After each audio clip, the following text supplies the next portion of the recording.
Alright, so welcome back. So this is the second episode of the soloQue podcast, where I try to see if I can actually carry myself by myself through this thing. Oh god. So yes, this week is super late. I was trying to do it either by Sunday or Monday. And by the time I got to it, I fell asleep. The good news is I'm not doing this at midnight like the first one. But again, it's Wednesday, it's halfway through the week, and I'm trying to do I don't want to say a weekly recap, but a type of thing where things happen in the week and I kind of want to talk about them. And then some other stuff. So yeah, I am trying to see if I can maintain this schedule. I don't know how exactly. I need to get more, into it. And I also need to, as soon as I get done, I need to start writing more, because I actually didn't do this until 2 days ago. The script, not the script. I don't use a script. I use a type of notepad for topics. That is very no. So yes, back. The music you just heard was from what was it? Nate Wants to Battle, his album Songs of Time. Yes, that. I probably won't include it in the YouTube video portion, but I'll leave a way to get to there. And yes, for the music that you'll be hearing in the background is going to be the Video Game Music's playlist again, which is game music for studying 2 this time.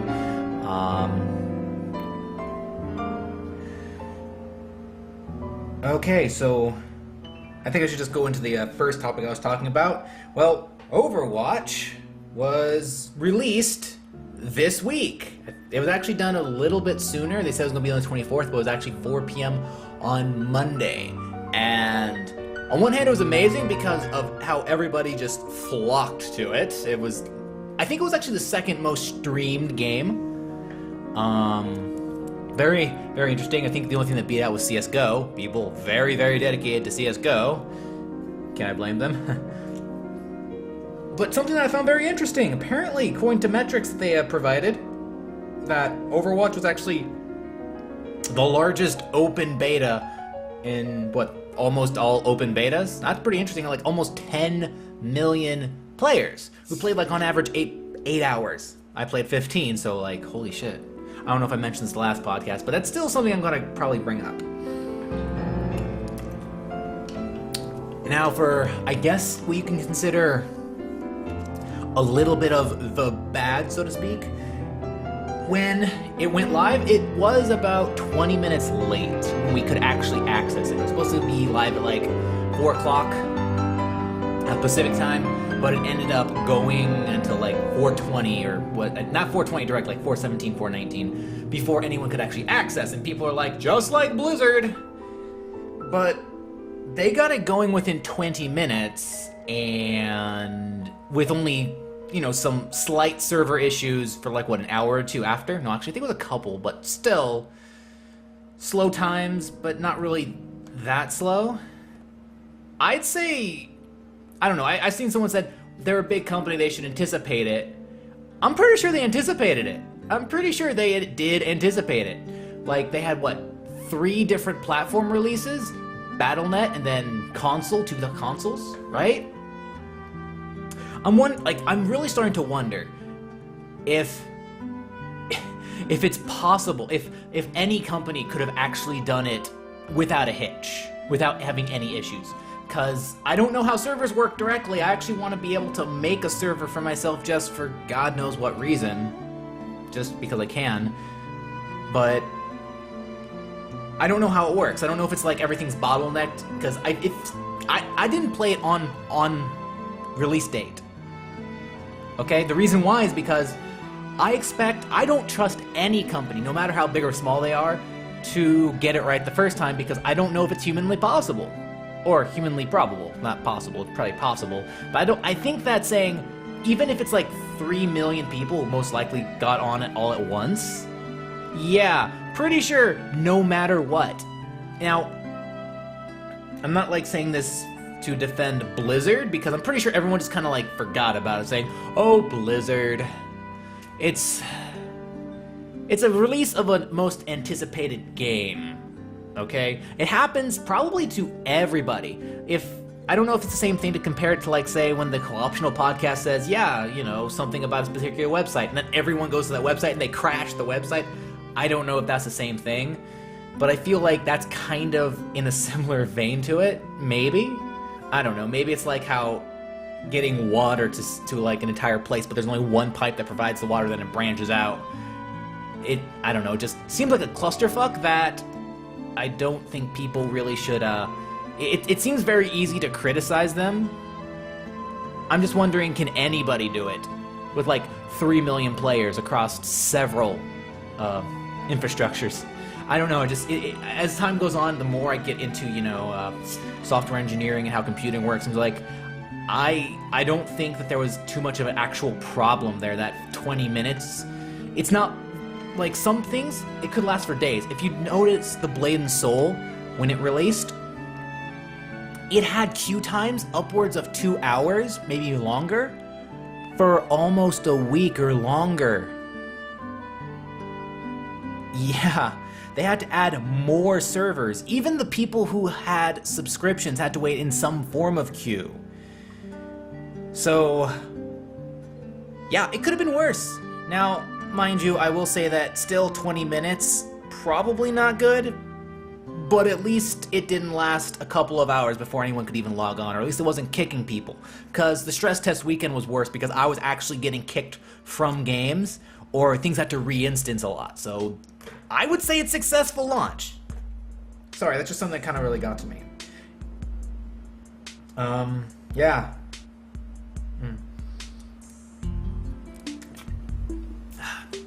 And kind of going back to that largest open beta thing, I'm pretty sure that even if only, what is it?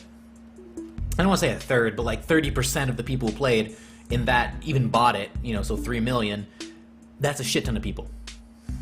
And that's the majority of what I have to say on the launch thing. Sorry. Okay. Now, something I've seen that somebody asks that some League players, because I know that some League players are rather excited for Overwatch. Yeah, if you want to think, what was it? If you want to hear about that, GBay99 did a video on it, I think earlier today, on, you know, talking about why they, like, a lot of League YouTubers probably, or just League players, were really excited to play Overwatch. I'm not really going to go into it, but one person I know, they play a particular champion, and they were asking, okay, who, oh, excuse me, sorry, they were asking, what character in Overwatch is basically Teemo? And that actually makes me really insulted that they would even say that. Because a lot of people respond to saying Bastion without thinking. Okay? The reason why this bugs me is because you have to understand what Teemo is. She says, well, Teemo's an AFK player, and people say Bastion is too.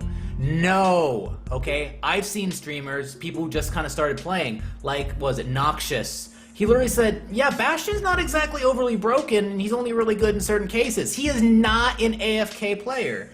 And let me explain to you why Teemo is. Teemo is horribly designed. I don't mind people who play him. No fault for the people who enjoy his playstyle. That is all your own way of how you derive fun. It's not a you problem, it's a designer problem, okay? All of the problems with Teemo are in how old he is and the fact that he has stealth. The fact that his traps still kind of work the way they do. And his mobility. Okay.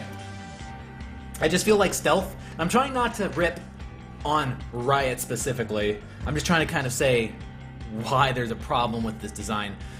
The problem with Teemo and stealth is, one, stealth has never truly had a fair counter. but they have trinkets now, you might say, but the problem with the trinkets are, one, you have to give up a ward to actually do that. Okay? That's asking too much. Even before that, though, you have to buy either, a vision ward, or Oracle of Elixirs to even go over his traps.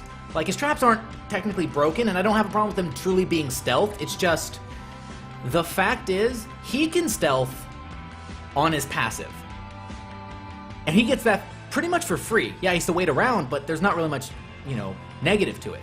And I know they changed some things about how he works, and that's good enough for now, but just saying that since he gets free stealth and you have to literally go out of your way to buy things, it was never good to begin with. And it makes sense for stealth to exist in something like StarCraft, because you get units like the Observer or the Photon Cannon or any type of structure or such that is automatically a detector, and you have to destroy it. I don't think stealth makes sense in the game. That's all. The trap thing, only bad problem is there's no upper limit. There should be an upper limit. I think 6, unless you can argue for something more. But 6, because Teemo, by his nature of invisibility and the fact that he just literally stays in one lane, doesn't interact with a team, and doesn't really need. He doesn't give opportunity for choice. If he had a limit on how many traps he could actually play at one time, you'd actually have to choose. Is it good? And is it a good idea to use him now, as opposed to later, or put him here or there, I feel like the reason why he's AFK is because of that, and the fact that he can hide, he can play on these things and just run around. I think that all of these things do not make him a good character. And people can kind of argue, well, this, that, and this. But, yeah, Bastion, difference between Bastion and Teemo is, again, Bastion is not an AFK player.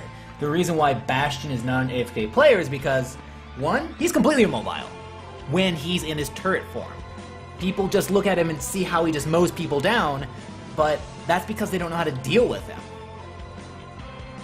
And the good way to deal with him is what is it? I know either you catch him outside of, line of sight, or you just, there's some things take him out immediately, right? Widowmaker and Genji are good opportunities.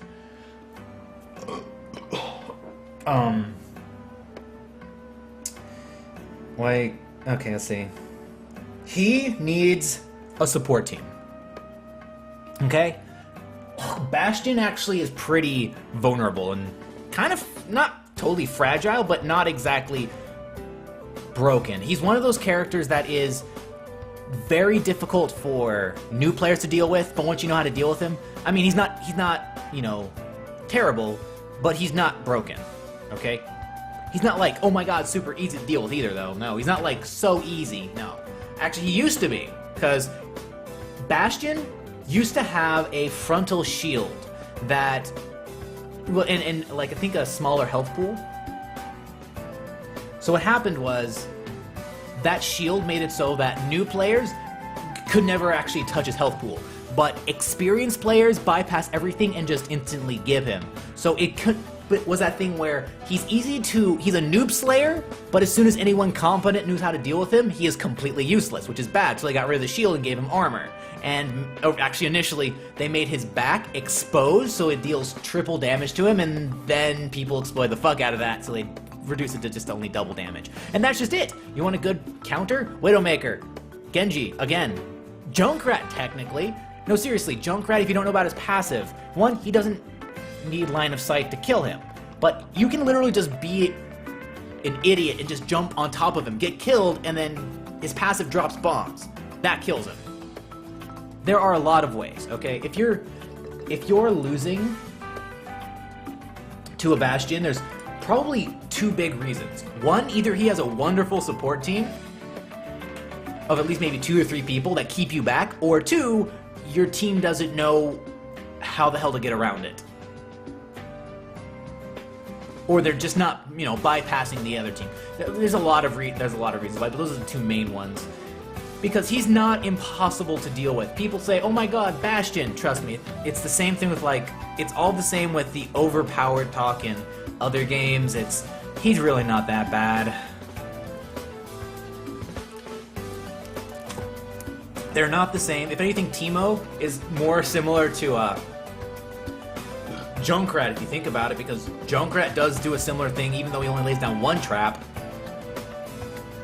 He kind of just lobs grenades over and over and over and over, and just kind of, well, he jumps all around the place, and he's super annoying.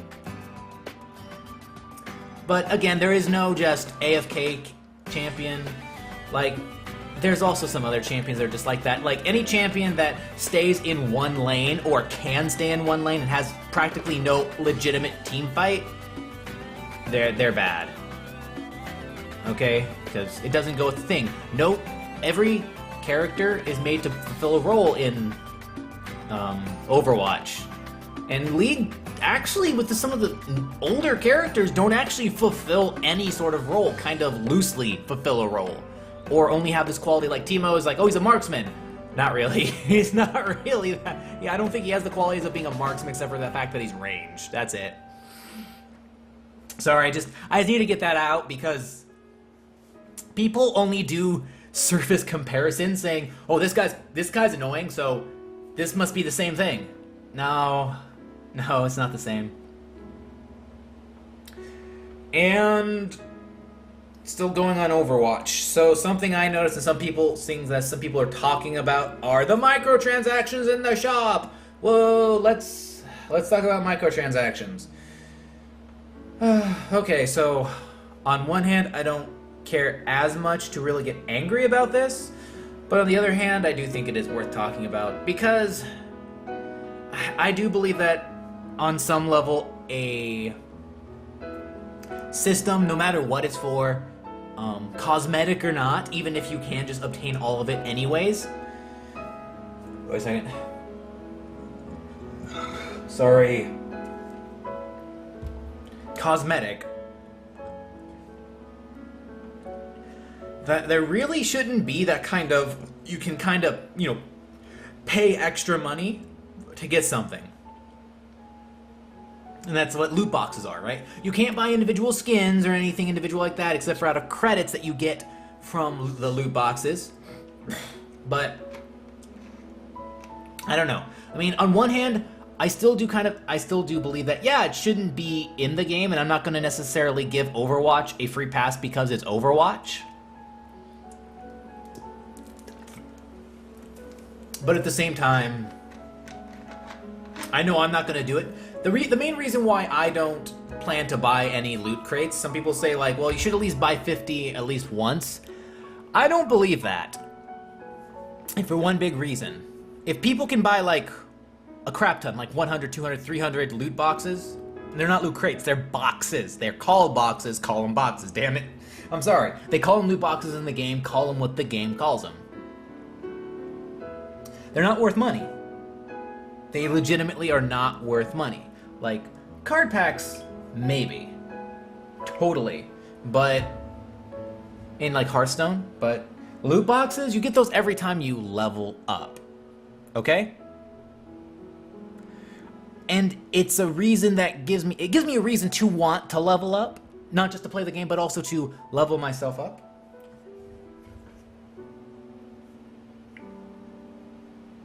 But yeah, there's just a lot of things, and I see some people on day one buying 50, 100, or even more, and I'm just like, on launch? Really? I mean, as much as you can always say, well, it's their money, but I can still kind of laugh at it, just like, they're kind of tossing it away. I spent, like, if I was to spend $100 on Overwatch, I would only spend $40 on crates, because I spent $60 on Overwatch. Okay? I feel no incentive, no true incentive to spending my cash on crates. And I'm not going to bash people who do that, but I am going to giggle. Okay? I am going to giggle. I'm sorry. if that makes me a bad person, but I just don't see the reason. And again, and you can make the argument about you don't have to buy them. Yeah, just whatever.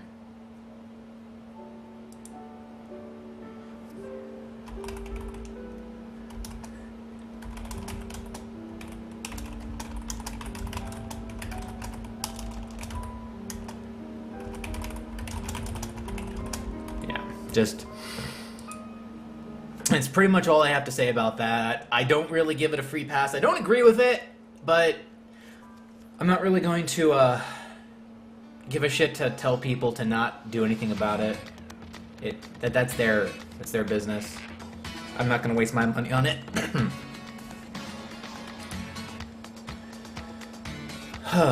So, off of Overwatch stuff and into Doom.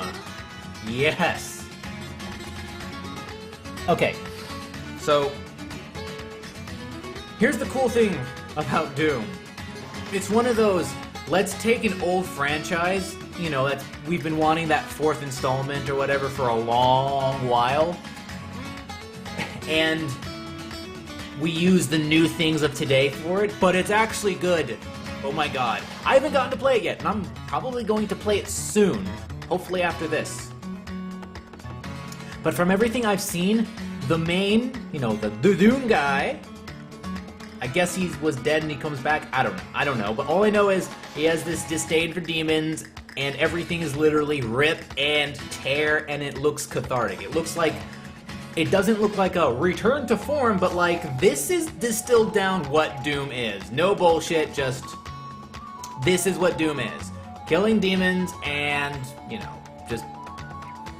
And there's a lot of things in it that, if some reviewers like Total Biscuit are like, this is awesome, it's like, wow. Yeah, it must be good enough to be looking at. It looks fun to play. It's like, some games do just need to be that turn off your brain and just go inside and just wreck shit. Some games just need to be like that. It's like, it does have a type of story, but it really doesn't focus on it. If anything, that main character just... You can tell he just has disdain. He doesn't give a shit about the story. He's just here to, you know, kick ass and chew bubblegum.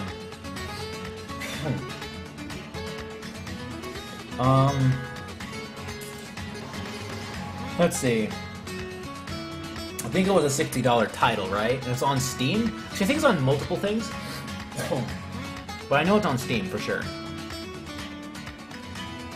I don't know, like, just to give a little bit of backstory, because I remember Doom 3, I never really played Doom 3, actually I never really played the original Dooms. But I do know that Doom wasn't the first-person shooter, and even Wolfenstein wasn't the first-person shooter, but I know it's what ended up popularizing the model in a way, because remember at one point they did call all first-person shooters just Doom clones, but it ended up, I don't know how much of it did, but it seemed like it defined the genre in and of itself. And yeah, it's not a full return to form, okay? It's not a full return to form, because it's not like bringing back, what was it, just the entire mentality or the old stuff. It actually does have new stuff like upgrades and stuff. And it does have the idea of glory kills, but they're actually fast enough where it does not break the pace. It's lovely. It's super lovely. But yeah, going through it, I think, what was it? Oh man, I don't remember how long it took. Okay, going through it, like Doom 4 was supposed to be a next title in the game, right? So, when Doom 3 was released, when was it released again? It was released in August 3rd, 2004. Roughly when I was in high school, I believe. 14? Yeah, 14 years old. But I never really played it. But then they said that, you know, they were going to do a 4th installment. Let's see, when was it shown? Yeah, it was under development again in 2004, but they kept on doing new builds. So this game has been in like a development hell for what? For 12 years. And it was, you know, supposed to be Doom 4, but in the end it ended up being, you know, a I don't know if it's a quote-unquote rebranding, but it is going back to that standard idea of Doom, right? I know there's a multiplayer, which I believe that the multiplayer itself was done by a different company, I believe, in tandem. Let's see.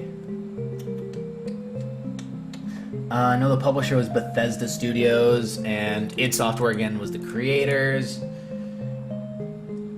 Let's see. I don't think John Carmack's name is on this though. I don't know actually where John Carmack is at this time. I don't know. It just seems like a big romp and very fun.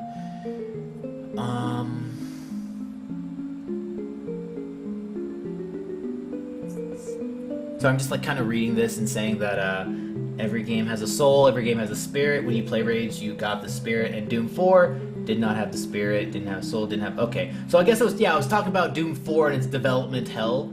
But as this, yeah, it really seems like this does capture the essence of what, hey, you want a Doom game? Well, here's Doom. And it's damn good. And I'm gonna go buy it soon. Sorry, just kind of rambling. I didn't really have anything written down for this. That's all I really had. And I forgot to start my timer. Oops. Oh well, I'll probably stop at like 1:30 time on my thing. Okay, well, no matter. Let's go on to the next thing. Honestly, getting into anime, okay? Back to My Hero Academia, because that is literally the only anime and or manga that I am ever even keeping up with. It's hilarious. So, I am going to be using my newly implemented spoiler signal. Yes, it's a gigantic warning sign, because honestly, from this point on, until I like put it down, I am going to be most likely spoiling stuff. Possibly. Big or small, so if anybody just doesn't want to listen to it, well, here's your warning, so let's get into it. I don't want to spend too much time on like the upcoming stuff that you know, it's current and future. But let's see. Shoot, because let's see. Episode 8 just aired not too long ago, and let's see. When is episode 9? Episode 9.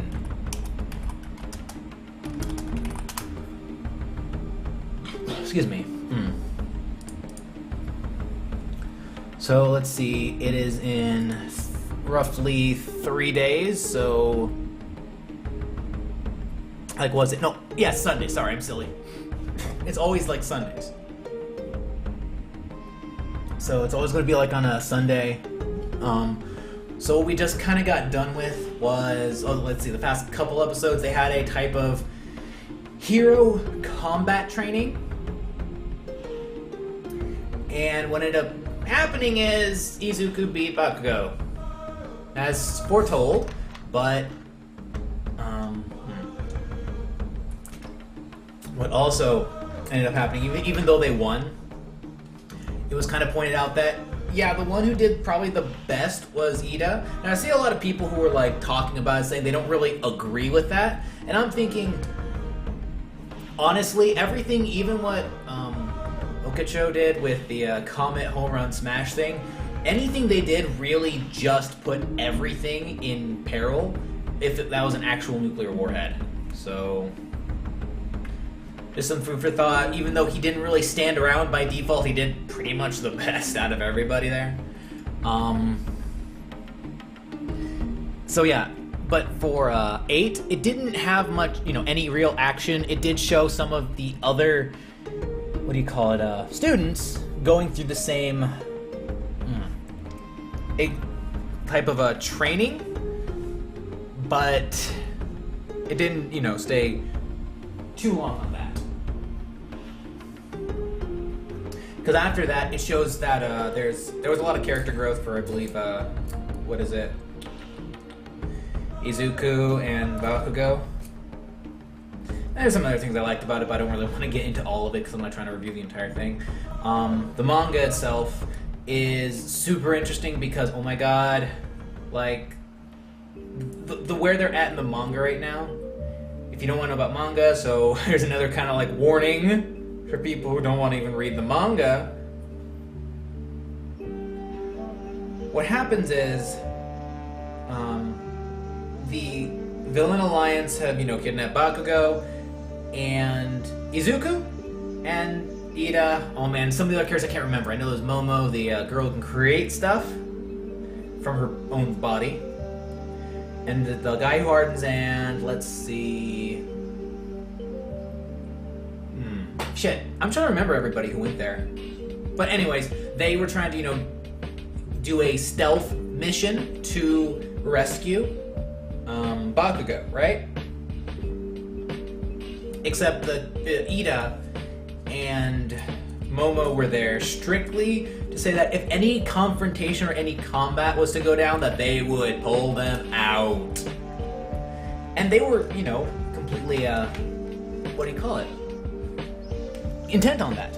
Well, what also happens is, since the Villains Alliance, they were actually being ambushed by, characters like All Might and the rest of a lot of the professional heroes in a sting operation to throw them off, and it looked like they were going to get it. It was very interesting that they just crashed right in, and it's like they had them, and then a whole bunch of black, vacuous liquid just kind of went around them and teleported them. I was like, what the hell? And then all the brainless things called the Nomus popped in, and it's like, whoa. But those things were not even like okay. For all intents and purposes, the Nomus are rather weak in some cases, right? Because it seems like not all of them really have that. They can beat All Might in a one-on-one kind of combat, or All Might's just gotten to the point where it's like, no, I know what I gotta go do, and it just wrecks them. Even the other hero just kind of wreck them, right? So he's also able to go to another warehouse where the kids themselves end up being. And the guy, I think his name is, they just call him Sensei, but they also call him All for One, the guy who can steal quirks. And this is something that was very interesting. All Might, decides to fight this guy, and he gets popped back. And this guy says he uses, I don't know all the quirks, but like a type of like a muscular thing, a type of, I don't know. He says, I don't know. All I know is he uses I was thinking okay, so he's gonna combine 3 or 4 quirks. No, he combines 7 and just pops him off. And everyone's like, no, All Might. It's like, dude, that was weak. That, he can't be hurt by that crap. But the even funnier part is, and I say this funny not as in comedic, more like how good this anime and manga is, because it doesn't follow a lot of form. It doesn't try to force fights against everybody, right? So you have the evil, the villains association or alliance there as well, and there's 5 or 6 of them there, right? And you have 5 or 6 of the kids, right? So normally you'd see everyone off just separating off into a type of combat situation, right? No, that doesn't happen. They stick to their goal. Their goal is not to fight it out. Their goal is to save Bakugo. And Izuku just has a perfect plan. They say, well, we're going to launch, ourselves in the air. We're going to go as fast as we can, and we're going to ask Bakugo to grab on. But they use the guy, I don't remember his name, but he's the guy who has the ability to harden. And they kind of show that, yeah, this guy has put himself on the same level as Bakugo, and when I really look back, I'm like, wow, he's actually done quite a bit. If you actually look back, you can see how he has done what he has. That he will not reach out the hand for Izuku or anyone else, but he will. He knows, yeah, he's gonna do it for you because he actually has a type of trust in the character, and he does. It is so well written because they are just so intent on doing their mission. Unlike some series, which I do see that go out of their way to be like, you know, well, we have these characters, now we're going to put them all in fight scenarios. No! That's not always the case. And sometimes, throughout every arc, they've always done a reason to put differing characters in... Actually, I think Todoroki, you know, the ice and fire guy, was also there. But anyways, they do various reasons to put... What is it? Not just the main characters, because I would consider the 3 main characters to be Izuku, Ida, Tenya, and Okacho. I don't like saying Uraraka. Oh my god, that's so hard to say because like I get too many Ras sometimes. But I feel that what he purposely does is have it so that sometimes, or a lot of the time, Izuku's not just always surrounded by the other 2 main characters. They actually pair him up with differing characters from time to time, so you do get to see different characters do kind of different things. It's interesting. So you have this dynamic where, yeah, he maybe another character's there, but then some character you never really see him associate with as much. And damn, I actually have to talk about some of the artwork that the author makes. He does sketches, and they're awesome because he does sketches of the characters, and they're usually in, you know, scenarios where Izuku's hanging out with other of the classmates. You don't really see him hang out with too much in the manga. And it's beautiful. And I like that because it feels like, yeah, he's actually, you know, on some level friends with all the different people in one way or another. You know? It's cool. Sorry, I'm gushing over the, just how well written it is and how it does not really try to adhere to all of the crap that most shonen manga do.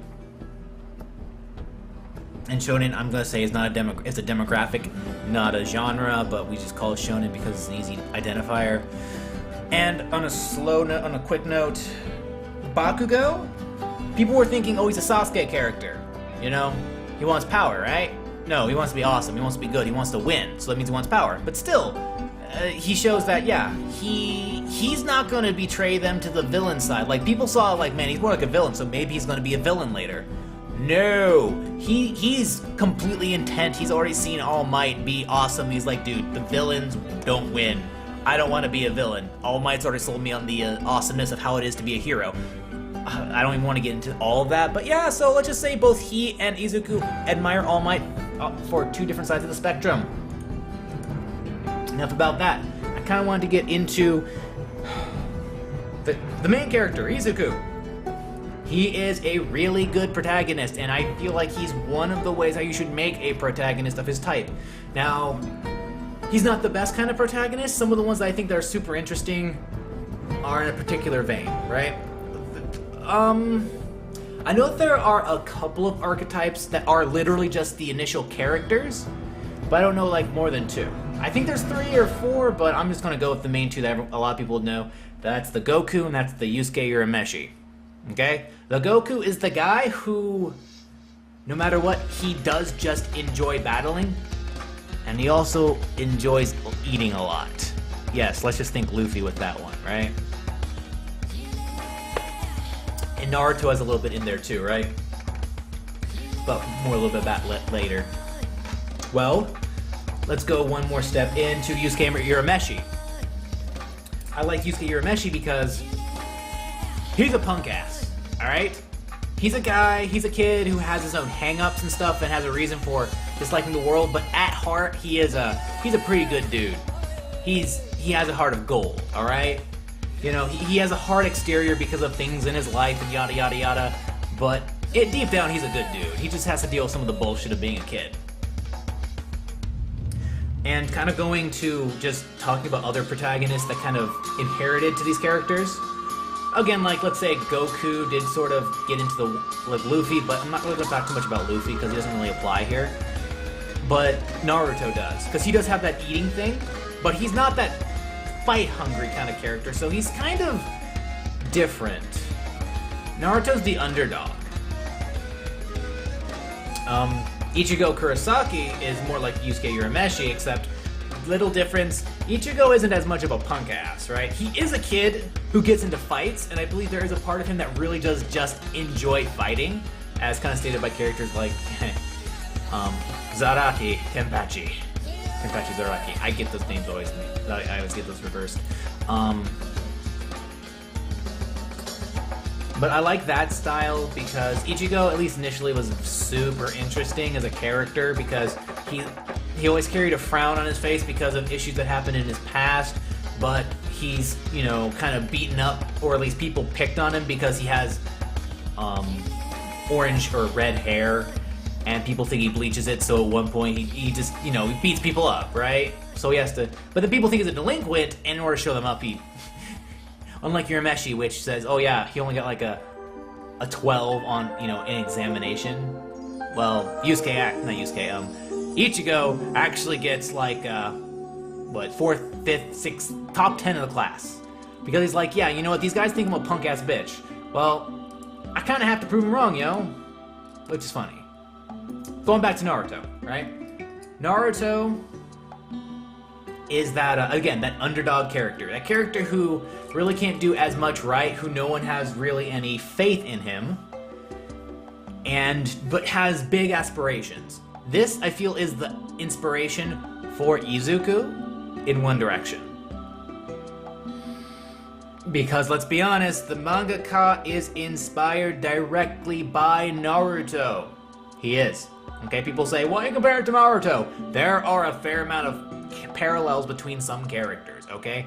But I feel like Izuku is doing it better. Let me explain why, alright?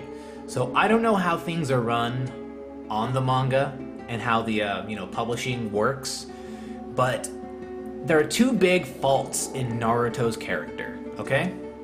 Two big faults. One, Naruto is the underdog, but over time, he is given a lot of prestige to his name that did not need to be there. His father was the Hokage. He is descended from a very special clan, and he is even, like, descended from, some of the, the most ancient ninjas and stuff. And you know what, some of it is thematically nice because the two oldest or first ninjas, one was a loner who wanted power, but then another one was literally one who had no power at all, but ended up forming bonds and forming teams, and he was the one who, inherited, like, stuff. Yeah, I get, that's a good message. Awesome, because it shows that the people who are, all powerful but loners don't get far. But the problem is, they gave all this prestige to say that, yeah, Naruto was really super awesome all along. Thank you! It ruins the underdog aspect of his character. It actually does, okay? And another thing that, I don't want to say necessarily ruins it, but kind of misses the point, is that, just kind of how the story sort of continues on after it actually reaches its ultimate goal. You think, well, isn't his ultimate goal to be Hokage? Not really. It is, but that was just a set goal for him, alright? The real problem was Naruto wanted to be Hokage because he is a person who was alone his entire life due to circumstances beyond his control and scorned due to circumstances beyond his control, but at the end of the day, he just wanted to be noticed. He just wanted to be observed. He wanted to be seen. But he wanted to be seen by the entire village. He wanted to be accepted by his village. As soon as the pain fight ended, that is what ultimately happened. Now, there's more story to happen, but I feel like, legitimately, after that fight, they could have ended the series of Naruto Shippuden and created a third series that is like Naruto Ninja Wars that finishes up the rest of the arc. Okay? Because Naruto's ultimate goal was to become appreciated. And now he's appreciated. That's end of story there. You can just create another story about stopping, freaking the Ten Tails and all that shit. Or whatever the character was. All of that stuff could have been carried on later. Okay? Because Naruto reached his goal, even though he didn't reach Hokage. And then you can have his journey to Hokage through another series, okay? But I don't know. I can't really fault the writer because I don't know how that goes, right? Anyways, going for that, he wants to be Hokage and wants to be acknowledged by his village. Izuku, he wants to be, he wanted to be he wanted to be one of the coolest heroes because as a kid, he always felt that rescuing people was the most amazing thing in general. So he actually has this inherent desire to, do the good deed of, rescuing people. So that's why he thinks All Might is so awesome. It didn't first stem from his lack of a quirk. Yeah, mind you, he doesn't have an ability. I'll get into that in a minute. But it started with he sees All Might and how awesome he is, how cool he is, just going in there saving so many people and just laughing, no fear. Just everything's okay. Why? Because I am here. Yeah, and he's just so amazed by that. So yeah, it's really crushing that he learns he has no ability. And I feel like that's a very interesting concept to the story itself because unlike some things where it's like a person is completely singled out because they're different, because maybe they have a special ability, but in this case, it's because he has no ability. That is what makes everyone else has an ability. He doesn't. That's what makes it so weird. And yeah, and I'll be honest, he does start off as that kind of whining character because he cries quite a bit, right? He does cry quite a bit, all right? First couple episodes. I'm sorry, he does, though. But there's a reason for his tears. It's not just, I'm being super whiny.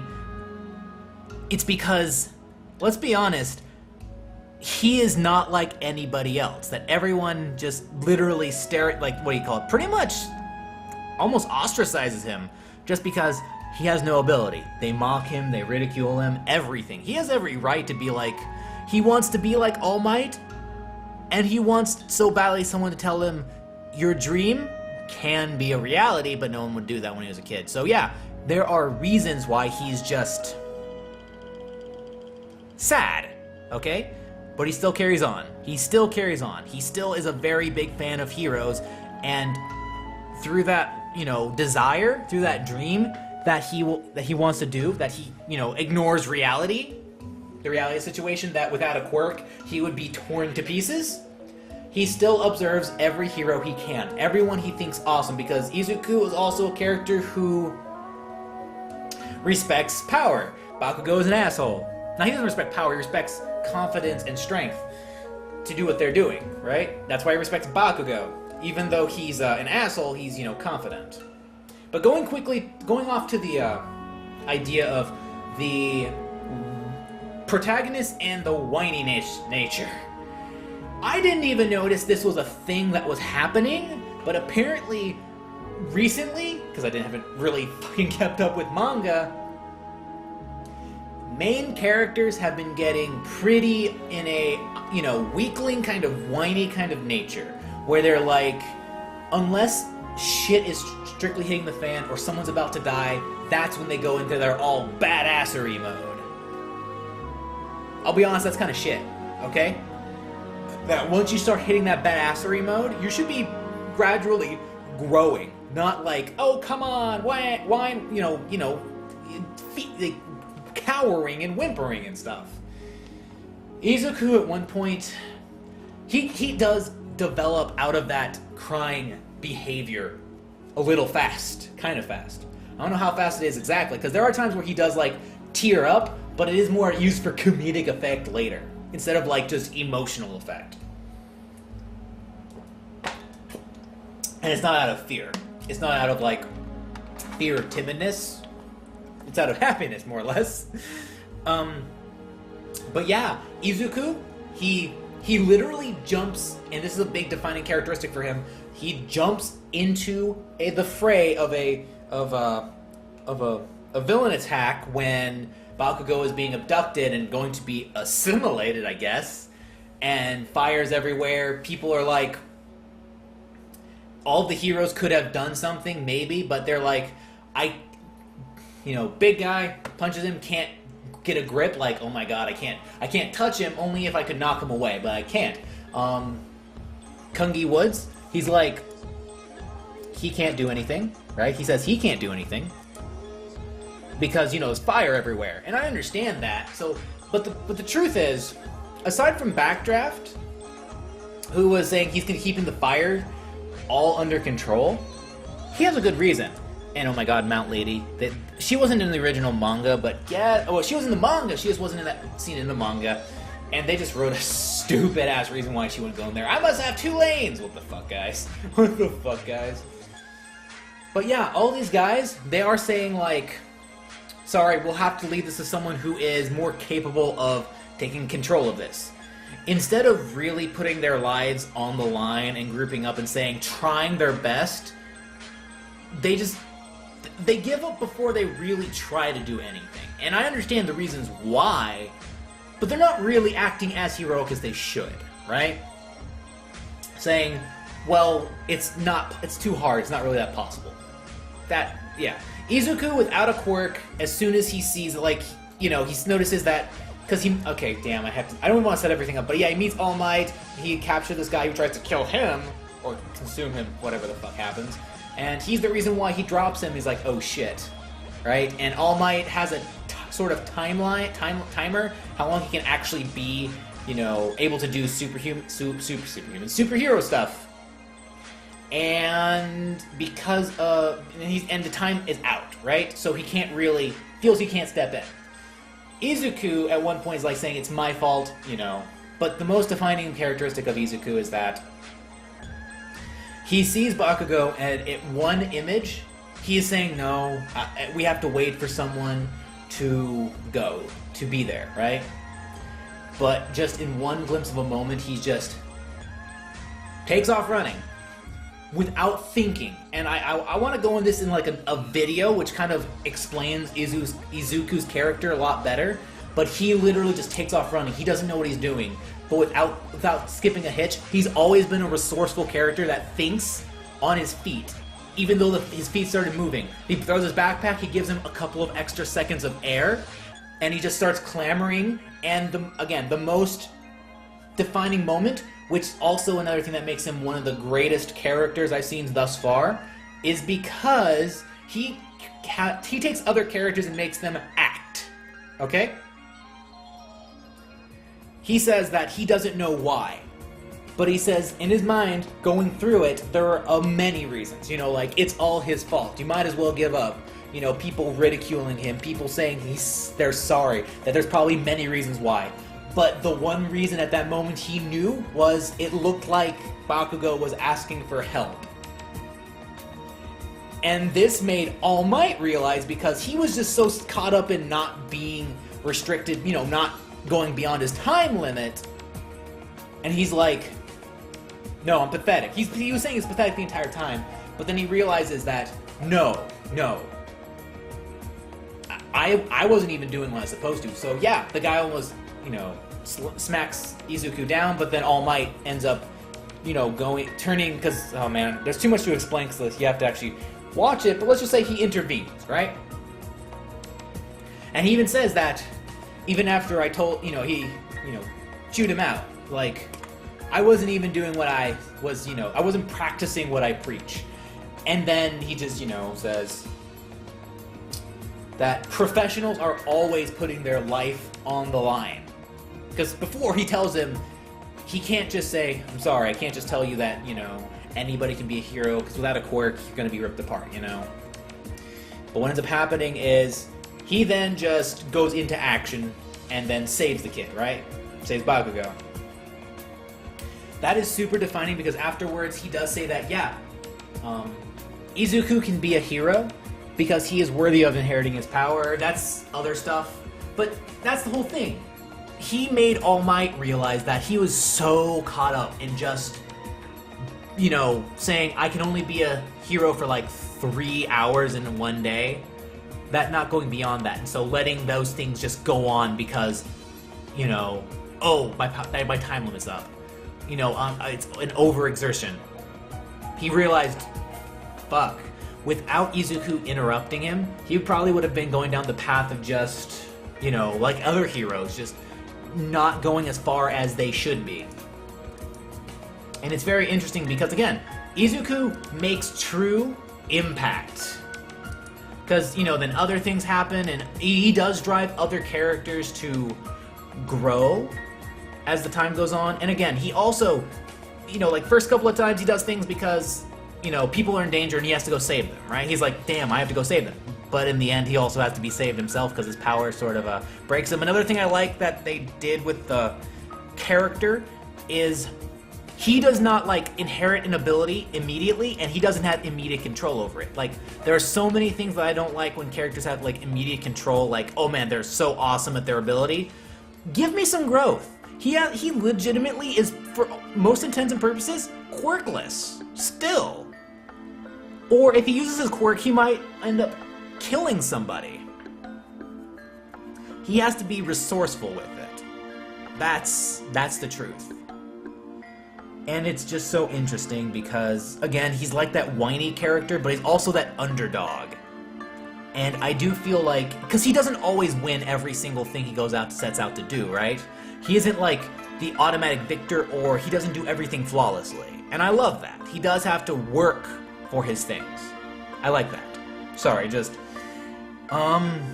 since I didn't really, you know, I had a lot of ideas in my head, I just didn't know how to put them all into things. I'm probably going to make a video on why Izuku is such a good character. Because of all his setup, because of his thing, and because, again, he had that whiny nature initially because he was a kid, but he did. He changed. He did grow buff to at least be able to house the power without, you know, completely having his entire body explode. Yeah, that was the thing that could have happened. Like, he does go through legitimate change, and it's not like slow change. It's not like the story doesn't drag it all out. Yeah, that was a lot of talking, and I'm hoping I didn't ramble on, and I hoped I kept nice thing, and, you know, went in some sort of coherent fashion. But he is a good character.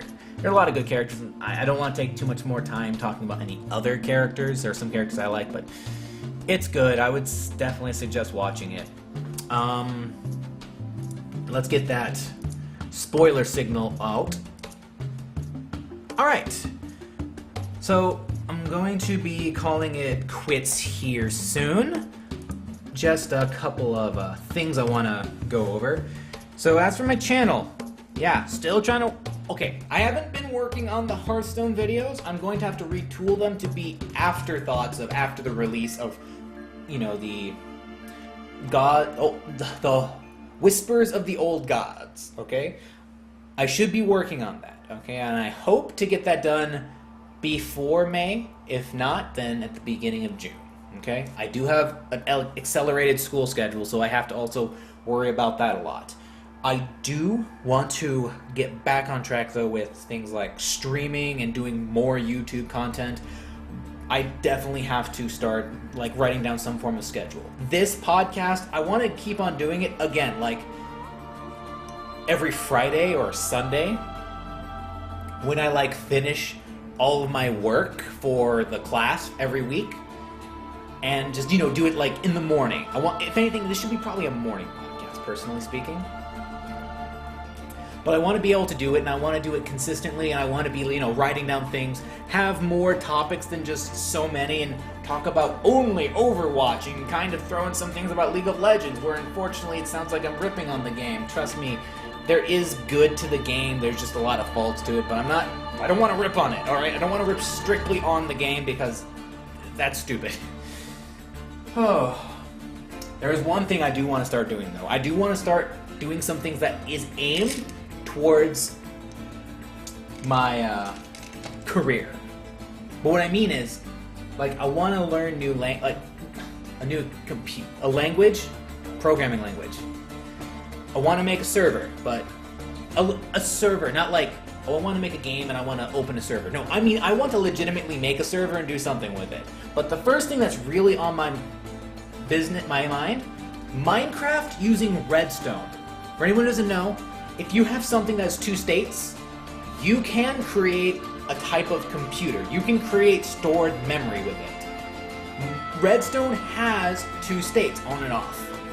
So you can create a computer with it. I want to create, because I've seen people create memory with it. I want to do that. I want to do something like create scrolling text or something. That is something I legitimately want to do. So yeah, that's something I hope to be able to do, and if I learn how to do it, maybe I might stream it. I don't know. Streaming, I do want to stream things like maybe Doom, but I don't know if I'm going to. I should be playing more Overwatch. But I don't have any real content aside from that Hearthstone stuff, and I really gotta start just getting back into that groove.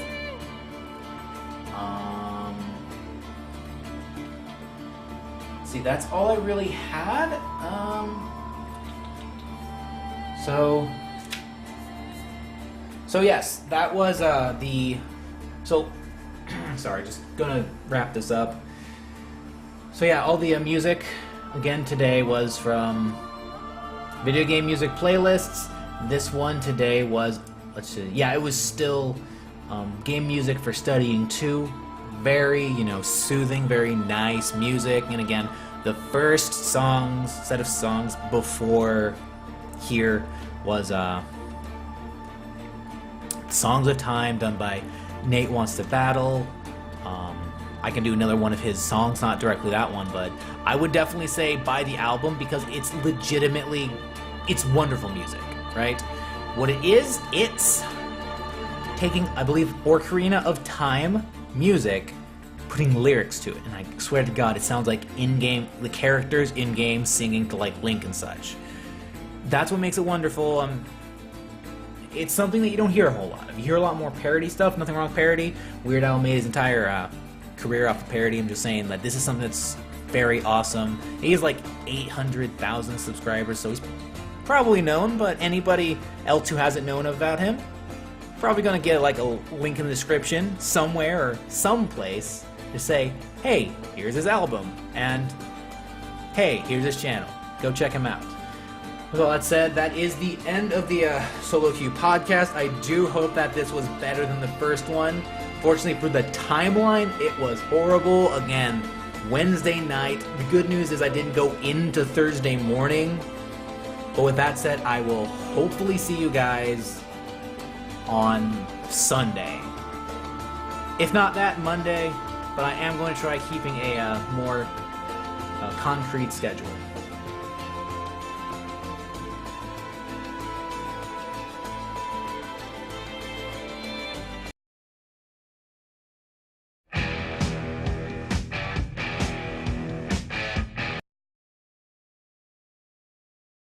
Oops.